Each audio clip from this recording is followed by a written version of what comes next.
3점짜리 문제인데요. 딱히 볼 만한 게 없어요. break off into 이것들 어떻게 보는지 요거 정도랑 그리고 관계대명사 that이 하나 나오는데요. 선행사는 좀 멀리 떨어져 있어요. 그리고 또 that 앞에 또 콤마도 찍혀져 있고요. 그것 정도만 보시면 될 것 같아요. The last two decades. decades는 10년 단위를 얘기를 합니다. 지난 20년들. 그래서 이게 주어가 돼요. 영어는 사람 삶을 안 가립니다. 계속 갑니다. of research, 연구의, on the science, 과학에 붙어 있는 과학의 어떤 딱 주제에 관한 연구 이렇게 얘기할 때는 이렇게 전치사 on을 씁니다. 그다음 of learning, 배우기에 대한 과학, 이렇게까지 강력하게 했습니다. 다시 한번 가보면은요. 지난 20년들 연구의 과학의 배우기에 대한 이 20년들은 have shown 보여줬다. 왜 have pp 썼는지 이해가 되죠. 보여준 상태를 지금도 가지고 있기 때문에 그렇습니다.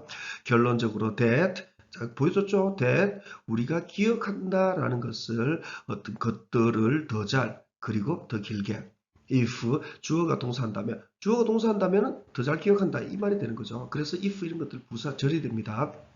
그냥 이것만 인식하면 안 돼요. 주어가 동사한다면 더 잘 기억한다. 이런 식으로 들어가겠군요. 수식 관계는. This is the teaching method. 이것은 교수 방법이다. 실행된 물리학 교수 에릭 메이저에 의해 그는 doesn't lecture, 강의하지 않는다. 그의 교실들에서 at 하버드에서 그는 doesn't lecture, 강의하지 않는다. 단순 현재 시제의 전형적인 내용이죠. 습관적 반복적인 것을 얘기를 할 때 단순 현재 시제를 쓰게 됩니다. 이 문장은 해석을 한번 하고요. 좀 분석을 할게요. 대신에 그는 묻는다 학생들에게 어려운 질문들을 기초된 채로 그들의 홈워크 읽기에 요구하는 그들이 to pull together 땡겨 끌어모을 것을 땡겨서 함께 모을 것을 소스 자원들을 정보의 풀기 위한 문제를 이렇게 됩니다. 여기까지는 다 됐죠. 그는 요청한다 학생들에게 묻는다 학생들에게 어려운 질문들을 이거 베이스드 과거분사 분사 구문이 돼요. 이거는 그래서 기초된 채로 묻는다 이렇게 가거나 기초된 질문 두 개 중에 편한 걸로 해주시면 됩니다. 그래서 이런 애들이 형용사처럼 쓰였는지 부사처럼 쓰였는지 알 수 없기 때문에 그냥 분사 구문이라고 얘기를 해버리는 겁니다. 기초된 채로 on 어디에요? 그들의 홈워크 리딩 숙제 읽어오나 이런 그 숙제 읽기에 그 다음에 문제가 되는 게 이 대시요 관계대명사입니다. 관계대명사인 걸 어떻게 아냐 하면은요 that만 봐서는 안 나옵니다. that require 같이 가야 돼요. that require 했는데 요구하는 이렇게 했는데요.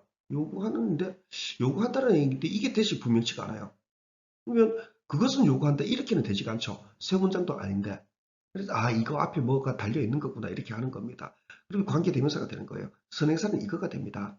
that require 이렇게 됐으니까 that은 복수가 되거든요. 삼진 단수는 아니거든요. 이거가 돼요. 네, 이거 그러면은 또 한 가지 문제가 생기는 건 뭐냐면은 아니 관계대명사 되실 것 같으면은 이 콤마는 뭐냐? that 앞에는 관계대명사 that 앞에는 콤마 못 쓴다고 얘기하지 않느냐? 저는 그렇게 얘기 안 합니다. 얘기를 아예 안 해요. 그러면 저기 중학생들이 시험 칠 때 관계대명사 앞에 콤마 이런 거는 어떡합니까? 그거는 틀린 거로 얘기해라 라고 말아버리는 겁니다. 그리고 계속 가볼게요. 그래서 that require 질문들인데 요구하는 질문입니다. 그들이 to pull together 땡겨서 together 함께 모으라고 이렇게요. pull together를 같이 해석한 겁니다. 이거를 이 정보에 대한 이거를 그 다음에 to solve 이것도요.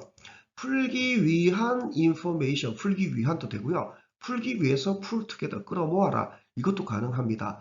얘네들을 부정사라고 얘기하는 이유는요. 이렇게 보면 형용사처럼 쓰이고 이렇게 보면 부사처럼 쓰이거든요.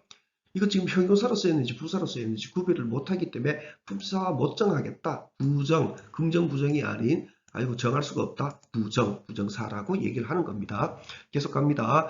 메이저는 doesn't give, 주지 않는다. 그들에게 답을. 즉 대신에 그는 묻는다. 학생들에게 to break, 깨어서 분리, 쪼개지라고 그 다음에 into small groups, 작은 그룹으로 깨어서 쪼개져서 작은 그룹으로 이렇게 되는 겁니다. 그래서 조금 깔끔하게 하면은 이제 쪼개져서 작은 그룹으로 뭐 이렇게 얘기가 될 수 있는데 그렇게까지 깔끔하게 할 필요는 없습니다. 그냥 글자대로만 넣으면 됩니다. 다시 한번 해보면은 그는 묻는다 학생들에게 그 다음에 학생들이 이거 의미성의 주어 넣어서 그런 겁니다.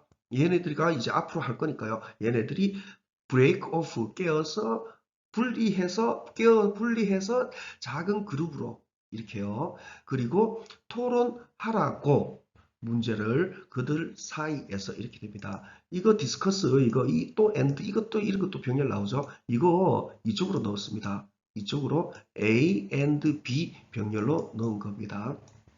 이런 것들은 조금 좀 봐야지 이제 좀 익숙해지게 됩니다. eventually 결국 거의 모두 반안의 모두는 가진다 the answer 답을 올바르게 올바른 이렇게 올바르게 또는 바로 이 right는 부사입니다. 그리고 개념들은 들러붙는다. 그들과 함께 because 그들이 가지고 있었기 때문에 찾을 것을 무슨 말이죠? 찾아야 했기 때문에 그들의 자신만의 방식을 답으로의 이렇게 됩니다. 스틱이란 단어 좀 봅시다. 스틱이란 단어는 원래는 명사로 쓰게 되면 막대기입니다. 젓가락, chopsticks 이렇게 얘기하죠. 그거 생각하시면 돼요. 근데 이게 동사로 쓰였을 경우에는요. 동사로 쓰면 원래는 막대기를 휘두르다 이런 뜻으로 들어가는 게 맞는데 휘두르다, 막대기 휘두르다라는 그런 뜻으로 본 적은 아직까지는 없어요. 우리 지문에서는요. 그래서 보통 이 스틱 같은 경우에는 스틱 뒤에 뭐가 오는지를 보고 이제 뜻을 잡아내야 돼요. 이건 조금 좀 안타깝지만 할 수 없어요. 스틱 뒤에 to나 into가 오면은 들러붙다 이 개념으로 이해하면 됩니다. 그래서 이런 식으로 그러니까 이 스틱 뒤에 뭐가 올지 아직은 모르잖아요. 푸른 스틱 스톡했다. 내 손가락에게 들러붙었다. 이런 식으로 이해를 하게 되는 겁니다. 요건 스티커, 우리 들 붙이는 스티커 있죠? 그거 생각하시면 될 것 같아요. 그리고 이 지문은, 이거는 사전의 지문입니다. 근데 이거는 수능 지문이에요. 그 몇 년도에 그 아이스맨이라는 선사시대 그 미라, 그 내용입니다. 이것은 미라였다. 스티킹 아웃. 아웃을 보고 스티킹 하는 했다가 아웃을 보고 삐져 나오는 이런 식으로요. 얼음으로부터 이렇게요. 이렇게 두 가지만 좀 이해를 해주시면 될 것 같아요. 나오는 빈도는요. 비슷비슷한데 이게 stick to, into가 to나 into가 이게 조금 더 많이 나옵니다. 그 다음에 나머지는 쭉 보시면 되고요. 이 to요. 전형적인 전치사 to입니다. 그래서 방식, 답으로의 방식 이렇게 되게 됩니다. 답을 한번 찾아보십시오. 답이 조금 헷갈렸었는데요. 앞 슬라이드에 보면은 답을 직접 찾으라고 그러고 얘기 안 해주죠. 그죠? 답을 안 보여주죠. 안 주죠. 그거 생각해 보시면은 답 금방 찾으실 수 있을 겁니다. 배점은 3점이에요. 어느 부분이 중요하니 이 부분만 봐라 이런 건 없습니다. 모든 문장은 각각의 가치를 다 가지고 있습니다. 1대 1대 1의 가치를 다 가지고 있어요. 그래서 처음부터 쭉 가다가 보면은 이렇게 내용이 형성되었구나 해서 답은 그냥 나오게 됩니다. 흔들림 없는 답이 완성이 되게 되는 거예요. 이거 배점 3점입니다. 3점 그냥 묻게 되는 겁니다. 대충 어디 찍으려고 하지 마시고요. 전체를 다 보시기를 권해드립니다. 오늘 영상은 여기까지 줄이겠습니다.